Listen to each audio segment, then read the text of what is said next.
Hi, friends. It's Lauren with HSPJourney here. I have another fabulous interview to do today. I'm so excited to have with me Jessica Amos today. She is the founder and creator of StayWithYourself.com if you want to look her up. But she is a mindfulness coach and a life coach and has fabulous communities for sensitive people and people who are seeking and looking to understand themselves better. Which if you're here, that might be you. I know it's both of us, right? Lifelong learner right here. Jessica, thank you for being here. Thank you so much for having me. I'm really happy to be here. Good. As you can tell, Jessica has a Christmas tree in the background. It's Christmas, so Merry Christmas to you. Today, we're going to be talking about a very important topic, which is how to guard your energy and protect your energy. I love this article that you wrote, especially love this metaphor of your energetic garden as being like having a little picket fence around that works for boundaries too. But just in the sense of energy, like how you've been at this a long time, right? How has this come up for you in your practice? And like you said, this topic sort of resonated with you. Just tell us about your experience with this, both with your coaching and we'll get to some practical advice for our listeners. Hmm. Yeah, I love this, but I love talking about this stuff. As you mentioned, I'm the founder of Stay With Yourself, which is the practice of being like who you are, where you are, honoring yourself in each moment. And this journey for me started many, many years ago as I realized that I was trying to be sort of all things to all people. And wasn't even consciously aware of my highly sensitive person nature, and it just sort of started to come about as I grew into awareness around all the unconscious ways that I was living. Just, the ways that we're raised, we grow up in childhood and we're just such little sponges that we just kind of like become whoever it is that we need to be in order to sort of survive the world, because we're so capable of doing that, so malleable as kids. We're so adaptable in that way. So this really started for me when I started kind of learning to stay with myself. The idea of boundaries and setting boundaries and energetic boundaries and being my own guardian and keeper of my own energy became a primary focus. And so it has been for almost 20 years now. I've been doing this practice. And what really resonated with me was years ago, I took a course from another teacher who did Healthy Boundaries for Kind People, was the name of her course. And she kind of gave this example of this energetic boundary garden.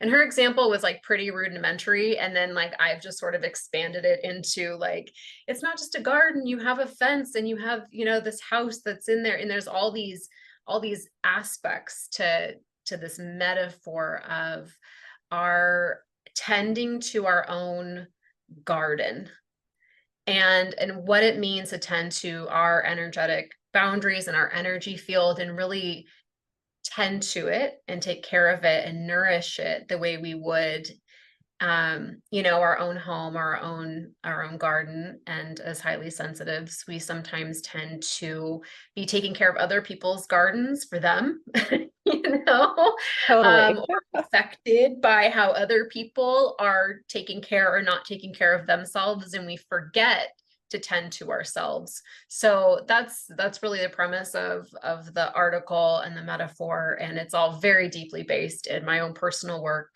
in Stay With Yourself and the work I do with other people as well. I So love that. that's kind of how it started.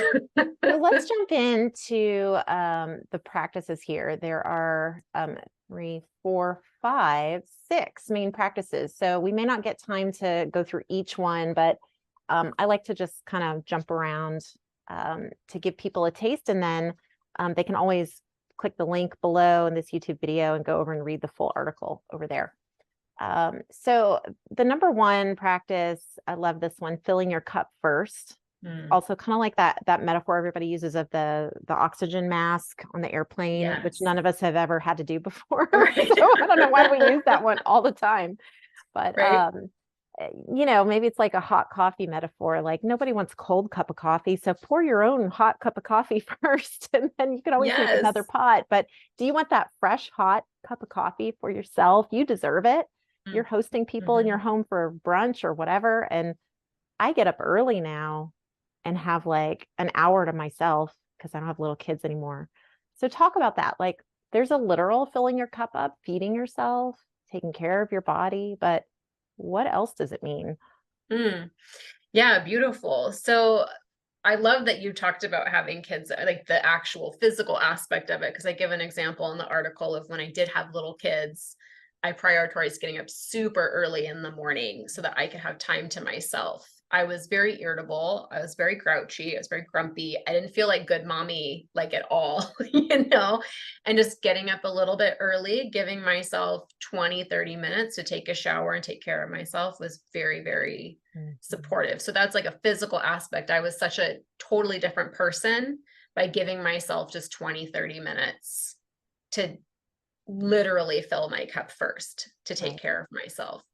Other ways that I find that are less intangible, but it's all tangible, it's all action, it's all choice, in my opinion, is the learning how to say no, which we were talking about a little bit before we got on this call, practicing the actual like implementing of boundaries around your commitments and your schedule and your time and who it is you give your time to. There's that whole energy drain, that energy suck, as well as the mental and emotional drains that happen on us by hooking in and attaching into the external world. And that's a huge part of staying with ourselves again, bringing our energy back into our bodies, like really taking care of ourselves, filling our cup first, making sure we're taken care of, because the world is going to be full of all kinds of surprises and chaos all the time. So to make sure that we're really solid, centered, grounded in ourselves is yeah. I was thinking during the introduction that codependency kind of came up. I love the book Codependent No More, Mhm. and was introduced to that. I don't know, rabbit trail probably from other books, but there's such a link between, I know, sensitive people, we tend to kind of develop some codependent habits, even if we don't have an addict. Like the book was kind of written for alcoholic, but it's timeless truths. But this concept of detachment, because we naturally feel so attached, especially with children, like as they're little, it's harder when they're older. You want to still feel that attachment, but we get ourselves into people's business like more than we have to. And so that sense of like pulling back and it, Melanie, the author, she talks about detachment, which is very counterintuitive for a sensitive person to actively try to be detached. Mhm. But I've found that I really can't protect my energy unless I do detach a little bit in a way that allows me to like take care and stay with myself. Because if I'm always thinking of everyone else, and it's a good thing, right, to serve people and love people well and take care of your family and your kids or your employees, whoever it is. But if you don't turn that off and come back and like evaluate what you can do, like you can get yourself in a whole heap of mess, right? Yes.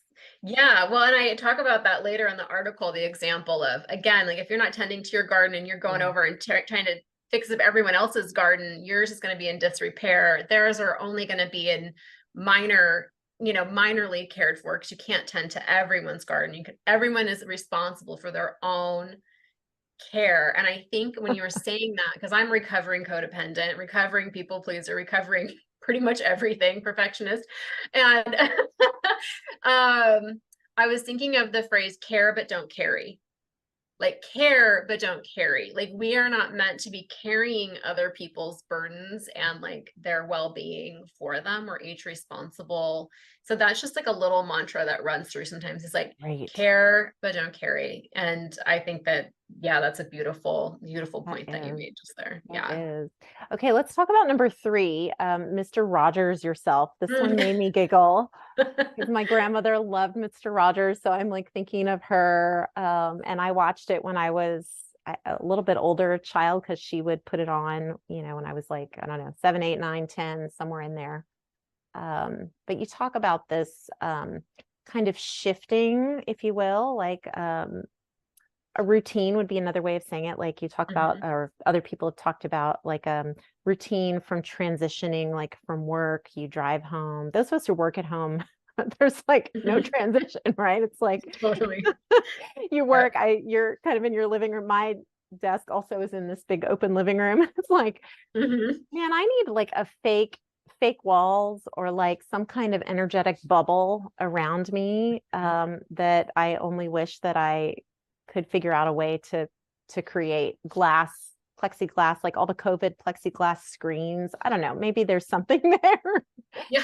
But how do you do this? How do you protect your energy by the transition or the shift, the Mr. Rogers effect, if you want to call it? Mhm.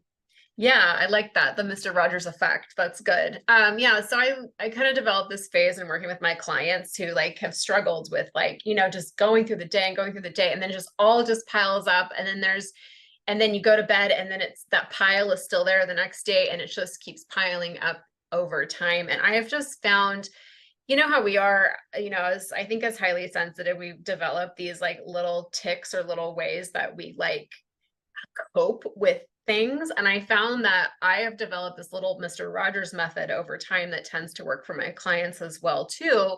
I honestly think that doing an outfit change, and I talk about that again in the article, is like just like we like carry it's like, almost imagine that you walked through the world and you like all that energy from the outside world just got stuck to your like got stuck to your clothes, got stuck to your hair, got stuck to your doing a little transition where you change out of your sweater and you put on something different, or you go rinse off in the shower, or you wash your face or wash your hands, or just put on different socks, or just Yeah.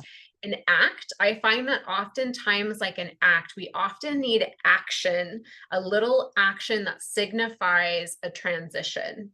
And so, yeah, we can call it a little routine, a little ritual. I like the Mr. Rogering yourself because that's just such a beautiful. He sings a little Right. song when he does his little I routine, love his little and song.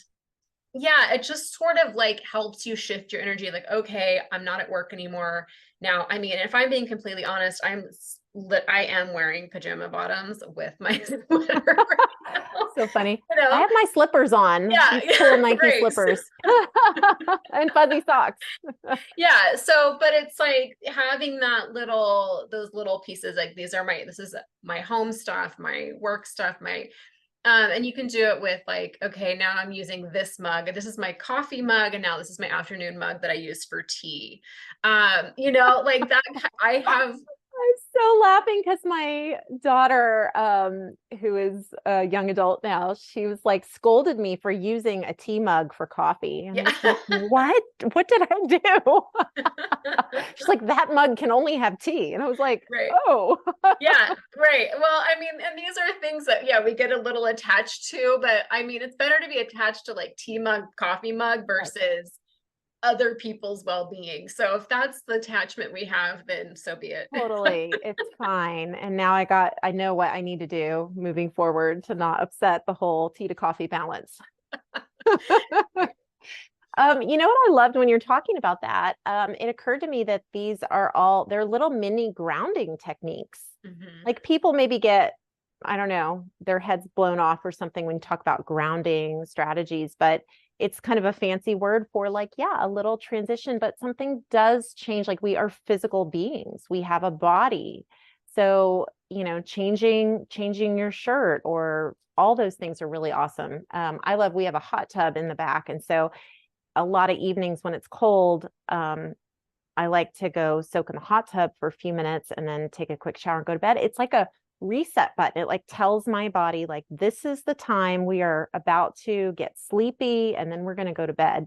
And so anything you can do, and this is great for kids too, because I think of kids are so busy and they have sports and they have dance and all of these things, and giving them little techniques like this to transition can really help them as well. Okay, Oh, let's it's do so true. one more. Mhm. Let's see here. Let's talk about number 6, set boundaries with yourself. Give us some Mm. insight there. We are our own worst nightmares. Right. Yeah. Yeah. Well, this is it. I love this topic. Again, this is something that's comes. I had a client ask me just recently. They were like, can I set boundaries with myself? And I'm like, actually, that's most of the work we're doing is setting boundaries with ourselves. So even if we're talking about the boundary garden where you have this nice little white picket fence and you have a little gate and you're tending to your garden, you have your house on the property, which is your heart house and the whole thing. Your boundary with yourself is that you're not gonna walk through your garden, go through that garden gate, walk across the street, go over into your neighbor's yard and start trying to pull up weeds over in their space. Like that's a boundary that you got to set with yourself. Like you have all the power and all the control over what actions you take, what you do and what you don't do, whether you say yes or whether you say no. I had another friend recently, she was processing some things with me and she was just like, this person texted me and I don't want to text him back. I feel like they're just invading my space. I told them not to text me. And she was like in all this turmoil. And I was like, well, it sounds like you actually really need to set boundaries with yourself around your own energy. Like people are going to be people, Right. people be people all over the place, whether, so our boundaries are really about respecting ourselves and what it is we want for ourselves. Another example is it's December, it's Christmas time. This time of year, I take about 6 to 8 weeks like off from as many things as possible. And I find it so interesting. I cleared all this space in my calendar and I'm just looking at it. I'm going, oh, that feels so good. It feels so good. I love having all the space in my calendar. And then my daughter's like, oh, I'm going to book a thing to go visit go visit a college I want to go to. And another friend like, oh, hey, do you want to maybe get together before the holidays? And oh, should we work on this? Start thinking ahead to this project we want to do in January. And I suddenly have all these And you things feel coming it. I felt it as you were talking. Like I felt in. it like, Yeah. And yeah, these are not about setting boundaries with other people. This is a boundary with myself where I have to go, I have the time to do these things, but that's not what I set the time aside for. And so the boundary with self is like the boundary that is vigilantly holding vigil in a lot of ways, holding guard over my energy, that there's a part of me that acts as protector that is like, no, we can do all those things, but we're not doing those things right now. And that is a relationship with self and has nothing to do, because all those other people and all those other things are perfectly fine. yeah. If I say not now, later, another time, or I can't.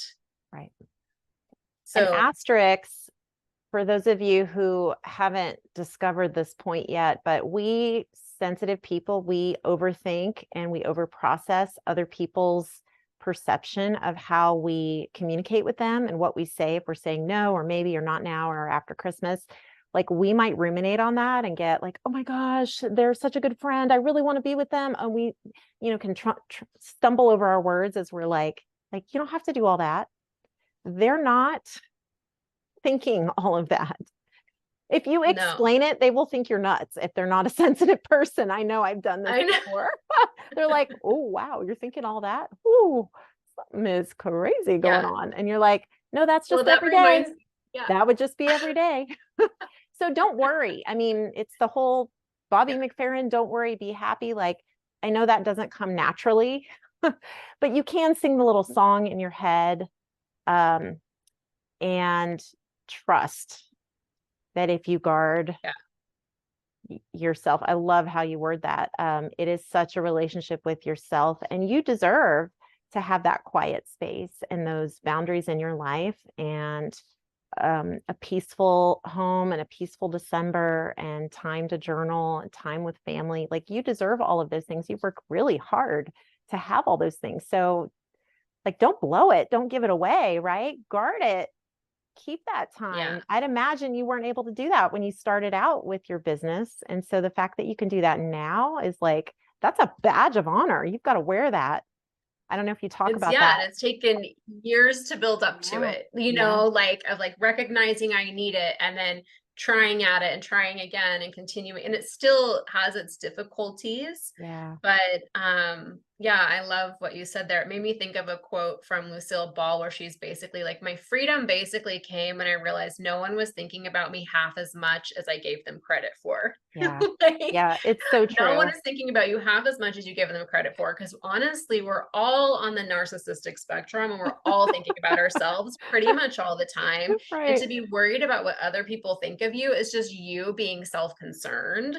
So there's no judgment in that. But then John Lennon has a quote too that's like, people think you want them to do something or be something special. You don't. You want them to be themselves so you can be Right. yourself. And the more you show up authentically and the more that you Mm, are honest and true about what you need and what you want, the more people will begin to get on board with you and also begin to express and experience in the same ways. Like, it's yeah. really like you have to be the person and the people that you want to find in the world. And Yeah. you can free yourself from the over concern, but you only free yourself by practicing it and doing it. You're Yeah. not going to free yourself by thinking about it. Right. Yep. I saw a t-shirt in Walmart of all places. I don't even go to Walmart that often, but it was like, overthinker was what I had on the t-shirt. And I was like, oh, I need to just go buy all of those and like send them Yeah, to just people. send them to everybody. Yeah. Well, thank you, Jessica. This has been awesome. I could talk to you all day, but I set a boundary that we would be no more than 30 minutes, and we're at 25 because we've been chatting it up. So I respect that. And I just thank you. You probably broke your little personal boundary to even do this call. And so that means a lot to me. And I just wish you a wonderful holiday season and lots of rest and time with yourself and family. Thank you so much. It's a pleasure to be here.